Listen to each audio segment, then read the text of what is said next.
How much are involved are you in the media stuff though? Is that the running? media company? Yeah, we've just got a little. It's not a big thing at all. It's just like there's three of us who are involved in it, and we've done also done. What do you do?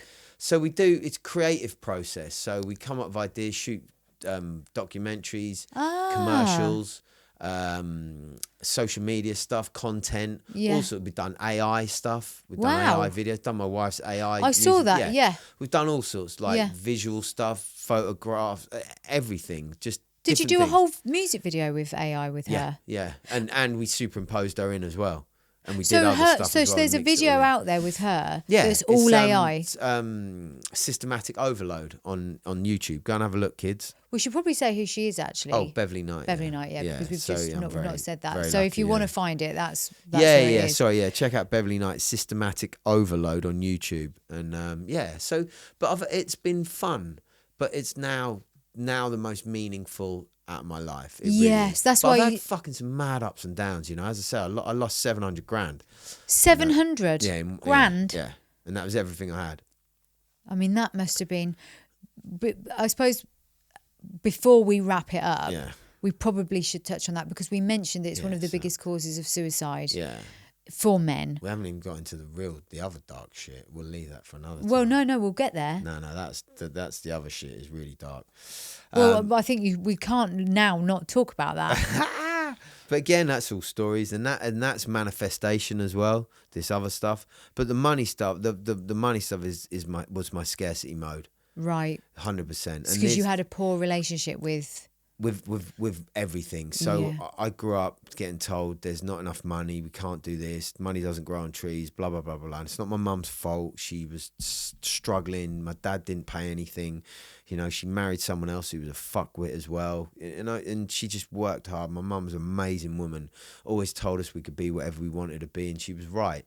You know, so if you're listening out there and people are telling you can't, you can. Yeah. And that, you know, and you don't need anyone to tell you because it's in you. It's everything is in us. It's good to have that support system, but you don't need it. Yeah. It's not there to be your validation. Your validation is inside. Just make the right decisions. Yeah. So yeah, that scarcity mode. I had that money and then I had to do more with it. Yeah. And I gave it away. What do you mean? I gave it away. Well, you literally just gave it to someone. No one. I did something and it didn't work out. So like an investment. Yeah, because remember my language. Most people will say I got ripped off. Yeah. Oh my God. Yeah. I didn't. I gave the money away. And it's free. I'm free from it. Once I realised that, once I did that, once I made that conscious effort, and then once I started talking about it, once I let go of the shame, and then once I reframed it to that I gave it away, it's gone. Do you know, I'm having a real physical response to that, what you've just said in my chest. Like, I don't know what it is. It's just the idea that that's why I breathed so heavily when you said I gave it away. See my language there? Because I get what you're saying from that, which there was an investment or there was something that didn't come to fruition. So it was then gone. But you've taken full responsibility. 100%. But it's triggered off a bit of a fear in me. I know. I don't know why. I know, because it's that such a because when things are big like that, to take ownership of that is fucking scary. Because it can, if you don't do it in the right way and we blame ourselves, we go down the road of wanting to kill ourselves like I did. Yeah. That's the difficult thing. I think that's why I'm feeling that fear, because that's the natural. Yeah, and it's a difficult thing. Take a step back. It's a thing that needs to be worked on. Yes. It's a thing that needs to be like a skill. It needs to it needs to be celebrated as well. And it needs to be a skill that we do. Yeah. And we're such a blame culture now. Blame the government. Blame this. Yeah. Like the recent election, not going to make a fucking blind bit difference to most people. No, you're right. What goes on? No, like you're really, right. genuinely, it's not.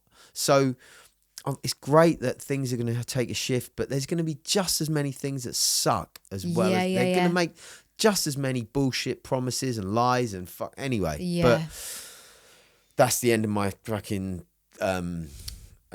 politician, right? Because that's about as far as I'm into politics. That's it. Like, I'm done. Anyway, so yeah, but that's me. I had to take ownership or I would have gone the other way. And the same with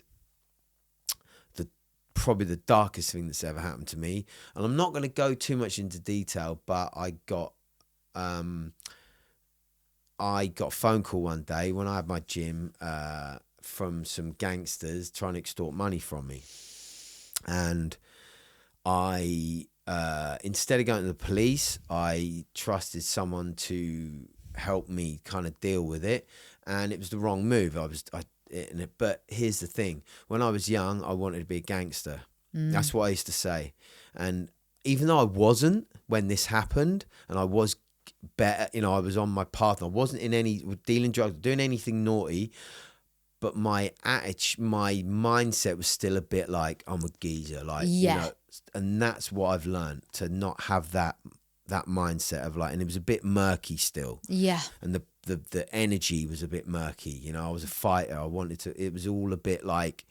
I kind of enjoyed the naughtiness of it. I kind of enjoyed that murkiness. Yeah. And that's that manifestation. I manifest the bad as well as the good. It's the Will Smith story. Yeah. I manifested. I used to say I want to be a gangster. Fast forward, this happened. All this shit went on. It was a really dark time in my life. Like, really, really bad. I was scared, but that then made me angry. Yeah. So I was fucking angry. I felt violent all the time. And it went on for a long time. Came back and went, and it was so much going on. I then had a development I was doing, and they visited me there, and it was just, honestly, it was insane. I was so stressed. Like, I was working 100 hours a week. I had 2 different jobs, and I had all that going on. It was like fucking mental. Wow. Like mental. Was there fear of everything? Like fear the things you do to them, the things they'd do to you, that kind of fear? It was just fucking horrific. Like what you would expect gangsters to get. The guy helping me with it, and you know, there was all things going on there, who I thought was my friend. I believe it was all him. All of it. I think it was all him. He coerced you a little bit. I think it was all set up. Anyway, it came back. What, you were conned a bit? 100%. Oh my it was all God. It was all like a ruse, the whole thing. But anyway, came back. This was about 8 years ago. Came back, and no one really knew this, and I've only said this on one other podcast. Yeah. So not a lot of people know this, and it's like, but I'm fucking done with it. I don't really care anymore because I've got nothing to hide. Yeah. So, and it came back, and it was proper bad. You know, it was like really dark. I had like guys jumping out off bikes with guns at me and shit like that out of my car. It was pretty heavy. And it was funny, but it was heavy. Oh my God. And so I was like, I'm not going to be anyone's bitch. So I got a gun and a bulletproof vest, and I'm running around London with a gun and bulletproof vest. Just 8 years ago. And that's scary, because I wasn't that guy, but then I got drawn into it because I went into victim mode. Hate, anger, scared, violent, like fucking mental. I was like, I'm not going to be anyone's bitch. I'm going to fucking... And I was literally trigger ready to go. This could have gone in any direction. It could have gone really bad. It could have gone really bad. And the thing and a lot of people ask me, where's your transformation? And this is one big thing of it, and why I'll tell this story. And look, again, I'm going to caveat this with, this might not have happened like that. Yeah. And I'm only glossing over it in like 2 minutes. There's so much more to it, but this might not have happened like this, all of that. But there was a lot of fucked up shit going on at the time, and it was scary, it was horrible, it was like violent, it was, you know, it was all of the not good things. And I wasn't that person, but I willed it in my life years ago. So again, be careful what you manifest and what you tell yourself all the time, because you will perpetuate that, and you will become that. Good, bad, ugly, whatever. Yeah. So I'm in the car with these guys that apparently are going to help me sort it all out, right? From this guy, oh, they're friends, they'll help you. They're horrible fuckers as well. I'm in their car, and they're showing me someone that they've apparently just shot, and it looked like, and then they're like, oh, well, we'll help you for 50 grand. So you got to give us 50 grand. And I'm like, so now I'm like, okay. And then they show me this thing, and it looks like a geezer lying in his kitchen with tomato ketchup on his top. And I'm like... You knew. I just went, this is ridiculous. And I'd been thinking a lot, like, this is all bollocks. And I just went, fuck it, I'm done. And they're like, what do you mean? I'm like, I threw him his phone. I just went, and again, I don't know. I got out of this car and I think I was in Tottenham and I think I walked home. Right. I might not have done. Yeah. And this is where, because honestly, I've been in fight or flight mode my whole life. Yes. Fighting, struggling, striving, scarcity mode. That was the worst fight or flight mode of my life. I was ill. I was fucking as I say, I'd been working 100 hours a week. Psychotic mind. I was all over the place. And I just got out of the car, walked home, and went, I'm done. I'm done. I can't do this. I gave the gun back the next day, told this person that I'm done. Fucking, he got arsey with me, really shitting. I'm like, well, that's not right. Anyway, I'm like, I'm done. And I'm like, I don't care what happens to me. I got one last horrible text message, we'll get you, fucking this, blah, blah, blah, blah, blah. And I'm like, fuck off. I've still got the text message on my phone. Oh my gosh. Like really far down in your text. I've still got them there. and that's it. I was done. And then I was like, how am I gonna come back from this? How am I gonna? Because if I stayed like that, they win. And this is what I say. This is what I'm saying to everyone out there. If you stay the victim, if you stay the angry, scared, whatever, you will always suffer more than anyone else. Yeah. That is what people don't realise. It's the None poison. of us realise. We are killing ourselves by all the stories we're telling ourselves. So I told myself a different story. I told myself that I am abundant. I told myself that I'm going to... So I started a Instagram back then, James O'Keefe NRG. Yeah. That's why I'm James O'Keefe NRG. I then did a business accelerator course and I created my own course where I help people with energy because I knew all this stuff. Yeah.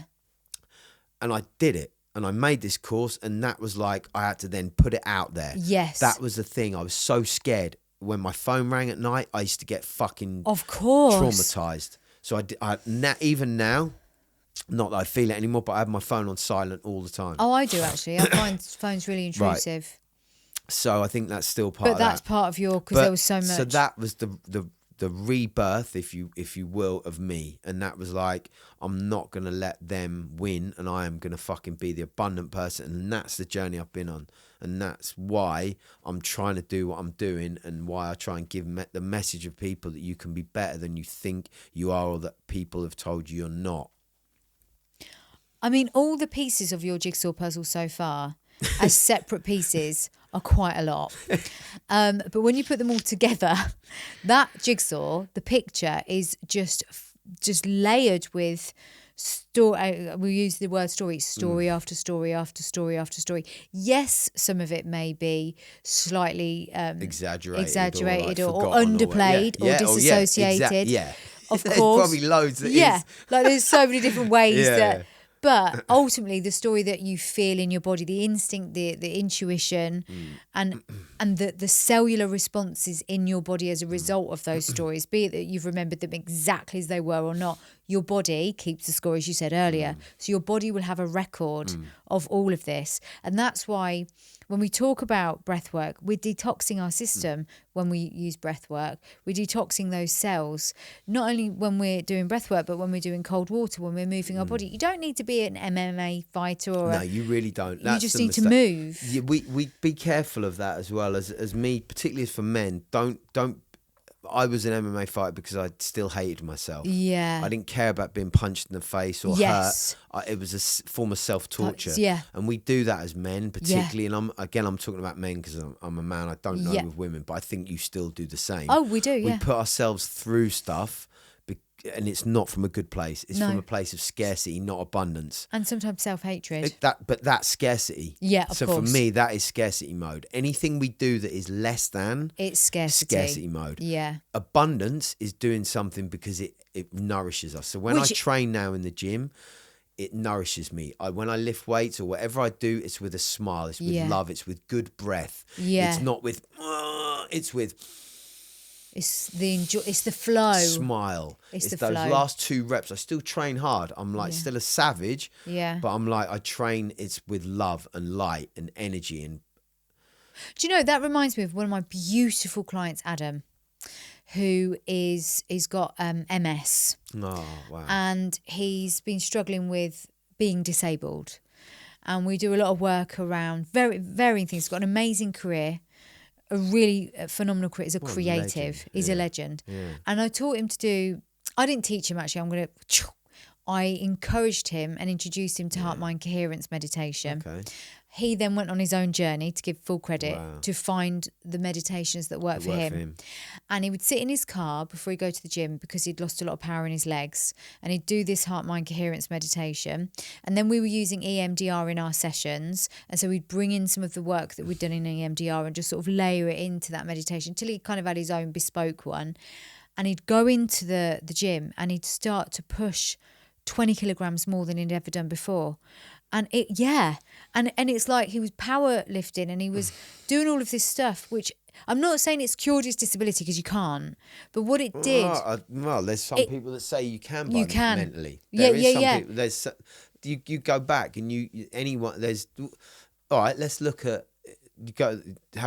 People have been. What's it when you can't walk? Why can't I think? Paralyzed. Yeah. My brain was paralysed. Being paralysed, the doctor tells you you're never going to walk again. Yeah. Joe Dispenza's a good one for this. Is the want enough of a want? Same as losing weight. Yeah. Same as giving up drink. Same as giving up drugs. Running a marathon. Same as giving up running a marathon. Find the want that is enough, but don't do it from a place of scarcity because it will only drive you so far. I agree. Again, men, I always like to give this analogy that, like, we've been through a lot, and that's an unbelievable driver. Yeah, it is. Unbelievable. But at some point, you've got to wake up and go, I've won, and then shake it off. I agree. And you've got to want, like you say, everything I do now and everything you do now, and we're so aligned on this, is because there's a desire to pay something forward, number one. But that's because we're in a love energy. Yeah. When you're in a love energy, you want to give. You want to, and it's not because of helping people. I hate that term. I don't want to help people. No. I want to support and I want to give. You want them to help themselves. Yes. That's what I want to do. I want to give them some tools. Yeah. Because I don't think I've got the answers, but I fucking 100% have got some tools that can help people. And the love. Done. And the love. Yeah. And I've got the want. The want is to not have gone through what I went through and do nothing from that. And it's a waste of a life. Yes. Of believing a certain thing. For me, it's a waste of a journey of like all of that stuff I went through. If I just now went, I'm just going to go and be a businessman and earn loads of money, right, and do that. That's a waste. But that's a waste. But I mean, my life would have been a waste if I did that. Yeah. Yeah. Now it's not a waste because I'm trying my best to give people a different mindset and letting them know that I'm not some specially gifted person. I am the most flawed. I had the worst genetics. I'm not clever. I fucking got nothing at school. I was fat. I was fucking ill. I had asthma when I was little. I had eczema all over my body. I had psoriasis all over my body fucking times. Like my whole body. I've had all of the shit. I've got an underactive thyroid now. Yeah, poor me, blah, blah, blah. Fuck all of that shit. It's bollocks. Yeah. Stop believing it. Because it isn't real. It's that. Once we can manage the self-talk, we can fix anything. People can walk again from being told they're never going to walk again. Well, so I've seen it. by one thing only. Yeah. That. So that's the difference. But can I just say on that, because that could be seen as a really lovely story that's got no, evidence to it, but from working with people like Adam and another girl that I work with who I've said this story on here because it's quite profound. She had a heart attack at 34. She couldn't talk afterwards for 4 years because they believed the heart attack had ruined her vocal cords. So she'd had surgery and then she was about to have another lot of surgery where they said it was coming with a risk of stroke. A holistic practitioner who knows me was working with her and said, go and see Ella. I use hypnotherapy and EMDR. Yeah. Go and see Ella. So she came to see me, and within 6 sessions, her voice was back. You know what I mean? And it's like she could have had surgery and come with the risk of stroke. But fucking you lot are quacks and woo-woos. Yeah, that's what they say. It's like, fuck off. But this is happening, and I see it with people that have Bell's palsy, that look like they've had a stroke. There's so many different versions of this. My thing, do no harm. Yes. Right? What harm is the stuff that, so, I'm writing a book. I've written a book, 7 rules. Just fucking breathe, take ownership, ego at the door, be present, eat natural, do good, get outside. Tell me one of them that's going to hurt you. None. So everything that I believe in and my opinion, none of it will hurt you. No. None of it will force you down to a dark place. I'm not going to try and go into your trauma because I'm not qualified for that. I'm not going to go into your trauma on our retreats. If you want to share something like I've just shared, some of my story that I don't really believe, if you want to share that, then that's you. Yeah. But am I going to try and go into that trauma and go, well, it's because your parents did this? And no, I'm going to go, what can you do about it now? Yeah. That's the difference. Yeah. Let's not believe all of that. And even if we do believe it, fuck it off. Just let it go. Yeah. Because what are we going to do about it?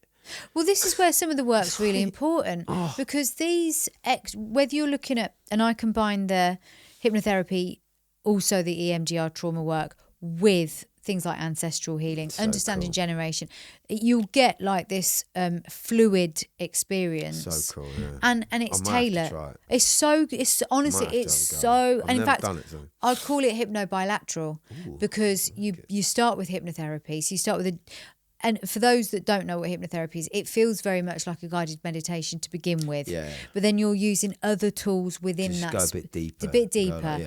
And when you bring in the bilateral, so with bilateral, say if I was doing it with a group, they'd all have what look like computer buttons, and they've got clicky buttons, so they click side to side. In clinic, I've got, and you can't do this in a group because I haven't got enough sets of it, it's really expensive, but they're pulsers. So although it's called eye movement, desensitization, as long as you're getting bilateral stimulation, so the brain is getting tapped right to left, it mimics REM sleep, and during REM sleep we do emotional processing. 'Cause that's where you get a lot through the REM. So we mimic REM sleep through bilateral stimulation. I combine that with hypnotherapy, and then if in a group we look at, now we've moved through that process for you, let's look at what you instinctively feel you might be carrying from your great grandparents or your parents. What do you know is in your DNA?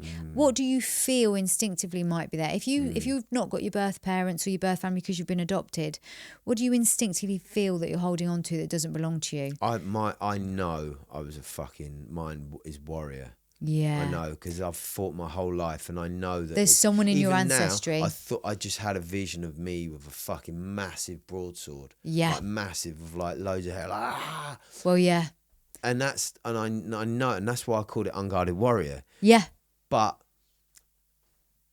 that's like, but I'm also that soft little boy as well, and I'm okay with that, and I'm really okay with it. Yeah.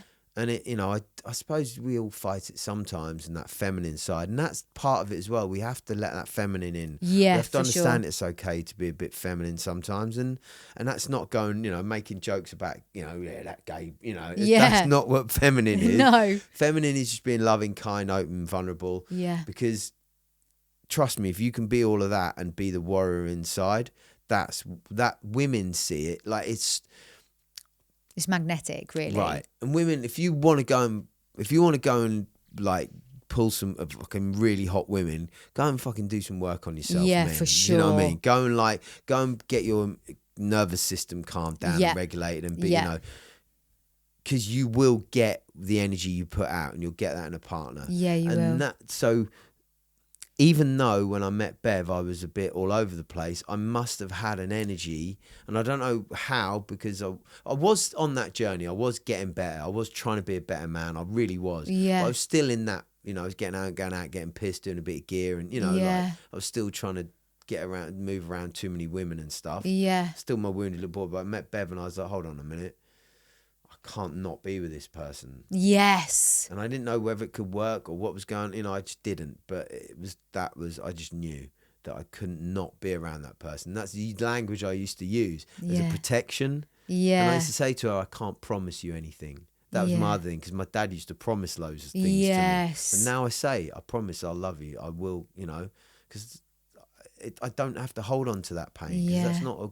that's not a real story. No, you're right. I mean, None of imagine it's real. imagine what you get if you go to the retreat with this guy. I mean, from Listen, this I don't know. podcast, We're going to do a retreat. We are We're going to do a yeah. retreat. So I'm going to put it out there to the world. We're going to do a I'm retreat. glad you did, because I didn't want to do it in No, we're case you doing weren't it. ready No, to. no, I want to do a retreat with you. Yeah. What we've been talking about is doing a women's retreat. Yes. And because I've had a lot of women asked to do the retreat, and I think they want the masculine stuff Yes, as well. they do. Yes, they do. But I think mixed with what you do, unbelievably powerful. Yeah. Like unbelievably powerful. And I think it could be unbelievable. It'd be like a 4-day. It'd be a high-end thing, because there's a lot go into it. Yes. It'd be in a beautiful location. So, look, I'm just going to put it out there. If Yeah, you want to people want to get involved. Yeah.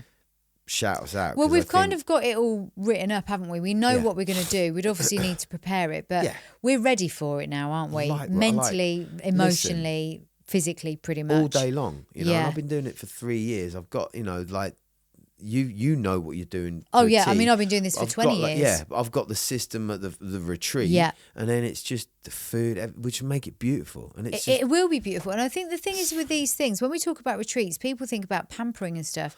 These retreats, I believe, is when you will, if you've never done this before, and even if you have, it's an opportunity to hold space for yourself, but to also connect to a community of people that are also in it for that reason. And to release stuff you didn't even know. Yeah. And take years. And I'm going to say is I've seen this proof. You've seen proof. Yeah. Take years visually off your face. Yeah, I saw a picture. James showed me this guy. I won't go into it because it's his personal story.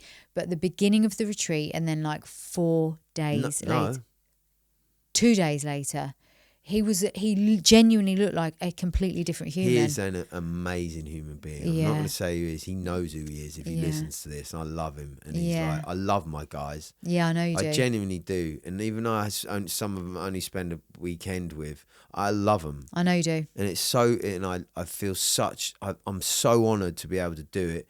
And again, I don't try and do anything that goes into people's trauma. We're trying to get us as human beings to own up to stuff and be better every day moving forward. You know, there'll be deeper stuff with what you're doing because that's what you do. You're qualified in and everything. But then there'll be light around it, love, laughter, and then there'll be cold, hot, beauty, food. Like, you know, it's going to be the rainbow. Listen, it's the rainbow you're going to get. It's just a powerful thing. So, yeah, I'm ready. Let's do this. Yeah, we are going to do it. Yeah. It is ready. We just got to, I suppose. We just formalise it. Yeah, we're just going to do done. it. It's done. We know, because that's how we operate. It's done. Light work. Yeah. Done. It's done. So on that note. We're done as well. On that note, now, how good has he been? Listen, Zane has been, look at him looking at the camera as I said. Zane has been the most amazing extra guest. He hasn't got a lot to say. He's been the best guest though, no doubt. No doubt about it. No doubt he's the best guest. I would just want all the middle shots for this so that Zane can be in it. Because the other ones of us aren't as interesting. But he has been a legend, but more to the point. I've been doing this job for a really long time. As I said, 20 years nearly. And I love listening to you. And I think one of the things that I think we should all feel as coaches, psychotherapists, teachers, educators, psychologists, psychiatrists, whatever, is that we don't know it all. And someone can make us feel something. Even if you've got all the knowledge, the training, the skills, the experience, you make me feel something really good. Thank you. That's really like genuinely kind, genuinely like humbles me. And, yeah, and you really resonated with me, and that was I think the work you're doing is amazing. I think you are, like, I know you're valued in what you're doing community wise, but your value is ridiculous, and to know what you've been through is phenomenal. And look, no one's broken and no one's fixed. We're just all on our journey, but the more we go in is where the answers are. Yes. And I think you're doing it and I'm doing it and we'll continue to do it. And these conversations, I feel like they're healing us both as Yes, well. they are. Yeah, they are. We're just confirming stuff, but we're also getting, Yeah. maybe I didn't think like that, or maybe, and we also hold each other accountable. And that, I think we're not doing enough in the world in a loving way. Yes, you're right. It's like easy to go somewhere, you fucking dickhead. But to go, hold on a minute, is that the behaviour you think that we should be doing in 2024? You know what I mean? And like, is that the kind thing to say to that person? Yeah. So yeah, I think what you're doing is amazing. I love the podcast. Lovely setup. Thank you. Your husband's amazing. Aww. You're a legend. And you're amazing. So, yeah, I appreciate you so much. Oh, thank you. All the love. And by the way, your wife's amazing too. Do you know, I can't deny. I mean, we can't say all of that without just giving her a big shout. Because she's featured, and your boy, she's featured throughout that story. And I think she deserves a lot of credit for that. She deserves more credit. Do you know what? Not more than I give her, because I give her all the credit. And, you know, and again, it goes back to the responsibility, I say she's my everything, and I'd be blah blah blah, but she's not. I'm my everything. Yeah. But she is, you know, the light, the shining light. But again, that shining light is in there. It is. So that's what we've got to realise, that it isn't. If we're putting it out, then it means it's in us. It definitely means that. So if we love someone so much, we actually love ourselves so much. Yeah, it's so true. We've got to realise that. So all these people go, I hate myself. And no, you don't. You're just saying it. Stop fucking saying it, and then you won't hate yourself.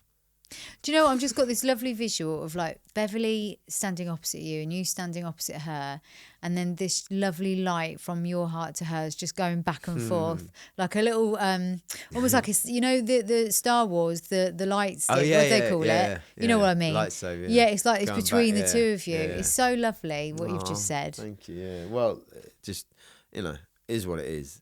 That's how I feel. So she's, yeah. And I'm lucky. I've had a lot of good people in my life, a lot of good women as well. You know, like yourself now. This is another chapter, you know, having a good woman. And I resonate with women. Yeah. And I've always wanted to be nice to him, but I thought it was sleeping with him. Yeah. But again, I think you were just a little. I mean, you had the intention. You had the intention to. Poor women as well, fucking having me sleeping with them. Fucking hell.